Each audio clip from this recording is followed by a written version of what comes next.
Children, today we will read parts of predicate. Yesterday we have read parts of subject. अच्छा, मुझे एक चीज़ का और क्लैरिफाई करना है. ये टाइटल थोड़ा सा रॉन्ग हो गया था. वो पार्ट्स ऑफ सब्जेक्ट थे जिसमें parts of speech, part of speech 2 लिखा था, पार्ट 2, तो वो थोड़ा गलत हो गया था. वो मिस्टेक हो गई है. बाकी जो आप पढ़ रहे हो पार्ट्स ऑफ सब्जेक्ट ही है, वो पार्ट्स ऑफ स्पीच नहीं है. पार्ट्स ऑफ स्पीच इसके बाद में आएगी. Clear? Now we come in our topic, parts of predicate. So जैसा कि आप जानते हैं कि पार्ट्स ऑफ सब्जेक्ट में कई सारे पार्ट्स आपने पढ़े थे. इसके कई टेबल मैंने बताई थी. उसी तरह से पार्ट्स ऑफ प्रेडिकेट में भी कई टेबल आएंगी और इसमें भी सब्जेक्ट और प्रेडिकेट के पार्ट होंगे. लेकिन अब इसमें प्रेडिकेट, पार्ट्स ऑफ प्रेडिकेट और पार्ट्स ऑफ सब्जेक्ट में डिफरेंस ये है कि जो आपने पार्ट्स ऑफ सब्जेक्ट पढ़ा था उसमें सब्जेक्ट के कई पार्ट भी पढ़े थे. जैसे कि सबसे पहले सब्जेक्ट का सिर्फ एक ही भाग किया गया था, जो कि आपका क्या था, मेन वर्ड था. फिर सब्जेक्ट के 2 पार्ट किए गए, फिर 3 किया गया, फिर 4. इस तरह से मैंने किए. और आज जो है हम प्रेडिकेट के पार्ट करेंगे. So let us cum table number 1, subject and predicate. Now you will see here that subject has only 1 part and predicate has 2 parts. Subject, your brother. Predicate, 2 parts, verb and object. Your brother reads book.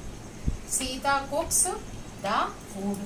Mother tells story. Ram eats mango. अब इसमें आप देख रहे हो predicate के जो 2 parts किए गए हैं. पहला जो भाग है वो वर्ब है और दूसरा जो है ऑब्जेक्ट दिया गया. ऑब्जेक्ट मीन्स इसका जो कर्म है. जैसे कि योर ब्रदर रीड्स, तुम्हारा भाई पढ़ता है. क्या पढ़ता है? किताब पढ़ता है. तो यदि हम इसमें क्या क्वेश्चन लगा के करें तो हमें जो भी जवाब मिलेगा सब्जेक्ट में, आप कोई भी यदि क्या क्वेश्चन पुट करोगे और उसका जो आंसर आएगा वही हमारा ऑब्जेक्ट होगा. जैसे इसमें ऑब्जेक्ट बुक दिया है. सीता कुक्स, सीता पकाती है. क्या पकाती है? The food. तो ये इसका ऑब्जेक्ट हो गया. मदर टेल्स स्टोरी, माँ सुनाती है. क्या सुनाती है? कहानी सुनाती है. राम ईट्स मैंगो, राम खाता है. क्या खाता है? आम खाता है. So this table describes, this table shows that predicate has 2 parts. Now we come in table number 2.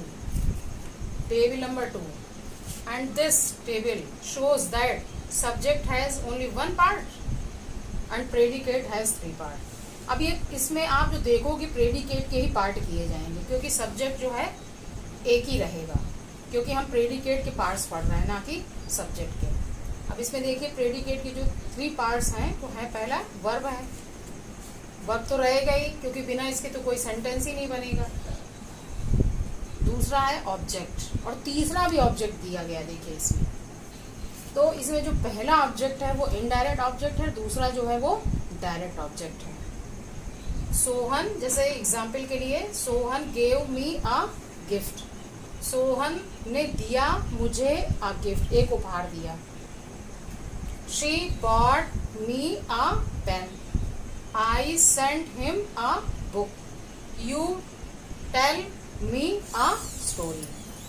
अच्छा, अब आप ये सोचेंगे कि इसमें हम कैसे जानेंगे कि डायरेक्ट ऑब्जेक्ट कौन सा है या इनडायरेक्ट ऑब्जेक्ट. जैसा कि कुछ बच्चे जानते हैं कि इनडायरेक्ट ऑब्जेक्ट जो एक लिविंग थिंग्स होती है, यानी सजीव चीज़ें, सजीव व्यक्ति समझिए आप, लिविंग पर्सन, वो इनडायरेक्ट ऑब्जेक्ट में रखे जाते हैं और डायरेक्ट में नॉन लिविंग.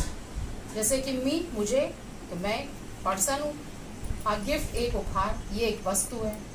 उसी तरह से मी, हिम, मी, ये भी लिविंग पर्सन है. और gift, a pen, a book, a story, ये सब क्या है? नॉन लिविंग है. तो this is direct object and this is indirect object. Now we come in table number 3. Table number 3 में आप देख रहे हो अब भी प्रेडिकेट के 3 भाग ही हैं. This table has also only 3 parts. जैसे कि एग्जाम्पल के लिए सब्जेक्ट है Sohan. Sohan gave a gift to me. She bought a pen for मी.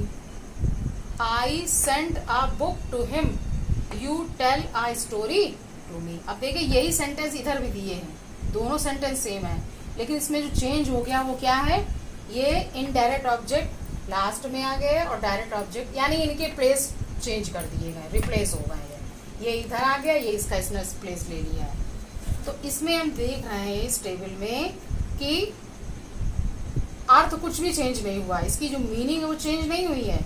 बस ये है कि जो इंग्लिश में डायरेक्ट ऑब्जेक्ट की जगह इनडायरेक्ट, इनडायरेक्ट की जगह डायरेक्ट लाएंगे तो इनमें हम कुछ वर्ड्स ऐड कर देंगे. जैसे कि Sohan gave a gift to me, तो मी को यदि हम इधर लाएंगे तो इसके साथ टू मी यानी मुझे.